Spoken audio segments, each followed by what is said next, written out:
Le temps de carême est un mois de pénitence, les 3 derniers jours dont le vendredi saint constitue la marche vers la résurrection du Christ.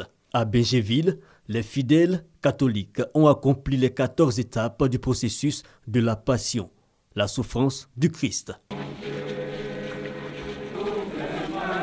Il nous sauve par son sang, mais c'est aussi à travers nous et avec nous qu'il nous sauve.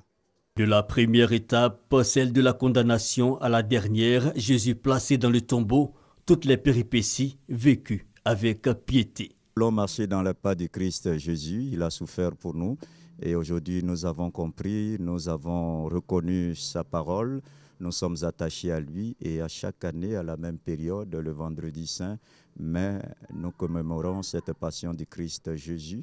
Une commémoration faite de méditation, de prière et de chants de repentance. Le chemin de croix représente pour moi la souffrance, tout ce que Jésus a endossé sur la croix. C'est l'étape ultime, Jésus mort en sacrifice pour le péché de l'humanité. Après ce parcours, je me sens vraiment libéré parce que je suis rassuré que désormais Christ a porté tous mes péchés. Autre, le chemin de croix, la lecture de l'évangile, la vénération de la croix et la communion ont été les temps forts de ce vendredi saint.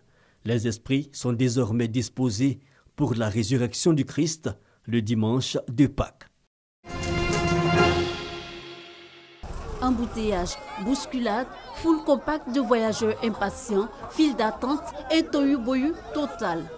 Nous sommes à la gare routière d'Adjamé, à quelques heures de la célébration de la résurrection de Jésus-Christ. Les compagnies de transport desservant le pays baoulé ne désemplissent pas. Hier, nous avons fait environ une cinquantaine de départs. Aujourd'hui, nous sommes à une cinquantaine pour le V Baoulé Nord, c'est-à-dire Bouaké, Béoumi, Sakassou, Tiébissou, et puis une trentaine au niveau de Yamsokro déjà. Beaucoup de départs, mais comme tous les ans, les véhicules de transport sont en nombre insuffisant. Depuis 6 heures du matin, nous sommes là. Et nous n'avons pas encore eu de cas. Et nous attendons encore toujours. À côté de ceux qui ont pris d'assaut les gares routières, il y a ceux qui ont choisi de se rendre en convoi. Et même là encore, il faudra attendre. On a fait convoi, c'est un frère qui a fait convoi là. Il allait chercher convoi, depuis on est là. On attend, on a déjà payé tout. Tous se rendent dans leurs villages respectifs, soit pour les festivités, soit pour des questions de développement. Nous, en tout cas, c'est une fête que les Baoulés ne doivent pas rater. En tout cas, tiens, on a prévu une grande fête. 2 bœufs, 3 moutons, 3 cabris. Nous partons pour 2 projets majeurs. Soigner nos parents et puis construire un logement pour les instituteurs qui exercent dans notre village. Nous allons spécialement pour inaugurer notre dispensaire, notre hôpital, plus notre école, les maisons des maîtres. En cette période de Pakinou, les commerçantes aussi se frottent les mains. Ici, c'est le pain qui marche. Ailleurs, ce sont les éponges. Quand tu arrives, ils vont te demander mon pain, même si tu as payé tout, même poisson, viande, mais si tu n'as pas eu le pain là, ils ne sont pas contents. Pakinou, période de retrouvailles en pays baoulé, est devenue une institution. Une manière pour le peuple baoulé de maintenir et de consolider les liens de la communauté et aussi cultiver l'esprit de solidarité.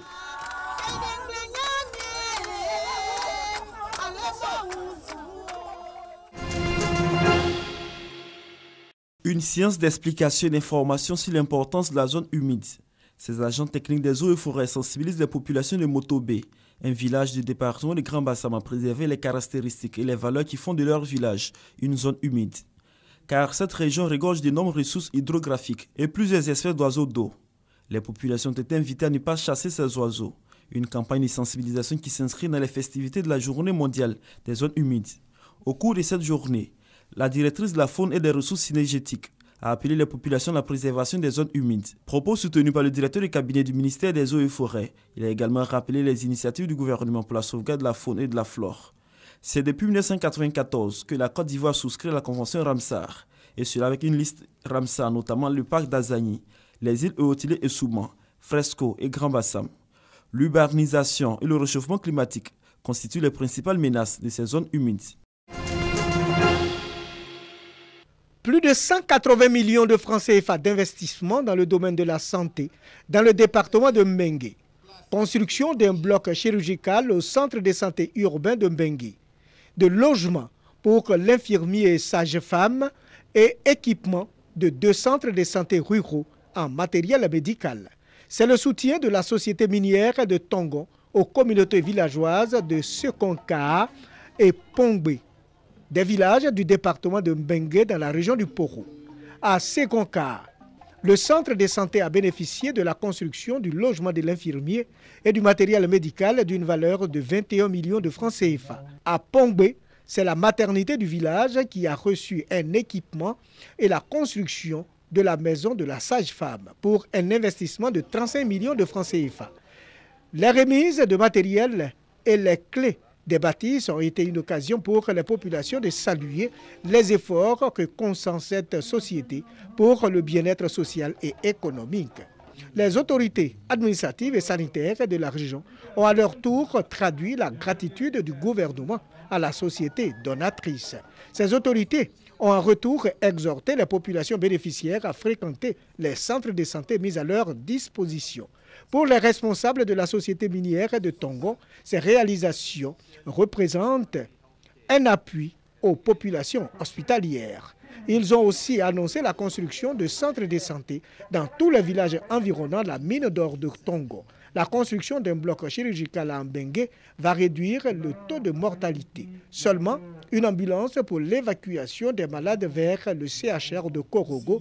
Mbengue-Korogo, c'est 75 km de route non bitumée et pas toujours en bon état.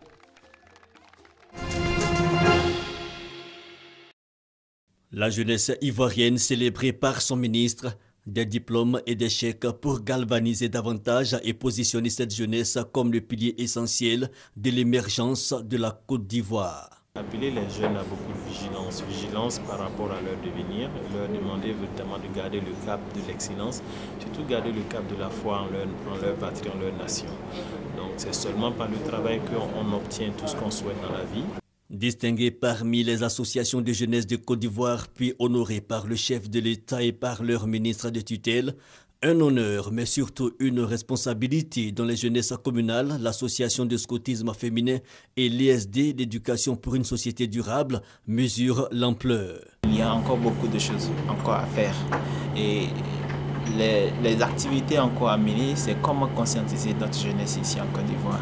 Amener la jeunesse à comprendre que c'est seulement dans le travail que nous pouvons ensemble réussir la mission du président de la République qui est atteindre l'émergence à l'horizon 2020. Et un mot à l'endroit des autres jeunes qui hésitent encore à s'engager au sein des organisations de jeunesse. Parce que nous pensons qu'ensemble nous pouvons changer les choses. Ce sont au total 12,5 millions de francs CFA que ces 3 associations classées les meilleures de l'année 2015 ont reçu. 10 millions pour le scoutisme féminin reçu le 6 août dernier des mains du chef de l'État et 2,5 millions pour les 2 autres associations. Ayoub Mohamoud enseigne le commerce et les études islamiques à Isli, dans la banlieue de Nairobi, un quartier considéré comme un terrain d'enrôlement pour les militants islamistes. Depuis 5 ans, ce professeur sensibilise ses élèves à la radicalisation. Nous devons faire comprendre à ces élèves l'idéologie de ces groupes extrémistes. Nous devons leur faire comprendre les conséquences de l'adhésion à ces groupes terroristes. Et c'est important pour eux de comprendre tout cela pour qu'ils puissent avoir confiance en eux et avoir une pensée critique. Et s'ils sont approchés par des groupes extrémistes, ils seront alors en mesure de rejeter leurs demandes. Le Kenya a été la cible de plusieurs attaques terroristes ces dernières années. En avril dernier, au moins 148 personnes sont mortes lorsque les insurgés Shebab ont pris d'assaut l'université de Garissa, ce même groupe qui a attaqué le centre commercial de Westgate en 2013 à Nairobi. Les élèves témoins de ces différents événements sont régulièrement approchés par des groupes terroristes. Les cours d'Ayoub leur permettent de sensibiliser leur entourage. Si je vois certains de mes amis ou certains de mes frères adhérer à leurs idées, je leur dis souvent ce que mon professeur nous a appris, ce que nos parents nous ont dit. Ce n'est pas quelque chose de bien, parce que tuer une personne, même le prophète lui-même n'a tué personne. Délivrer un message de tolérance, éduquer et donner un esprit critique aux élèves, c'est l'objectif du professeur Ayoub. Son travail de déradicalisation est salué par la Fondation Varquet qui l'a nommé parmi 10 finalistes pour le Global Teacher Prize, un prix annuel d'un montant d'1 million de dollars attribué à un professeur extraordinaire. L'argent est versé en plusieurs fois sur une période de 10 ans. En plus, le gagnant reçoit aussi des conseils financiers en raison du gros montant de la somme. Mais nous nous assurons, et cela fait partie des critères d'entrée, que tous les enseignants restent dans la profession pendant au moins 5 ans après l'attribution de la récompense. Ayoub Mohamoud est le seul finaliste africain. S'il gagne, il compte créer des bourses pour permettre à ses élèves d'accéder aux études supérieures.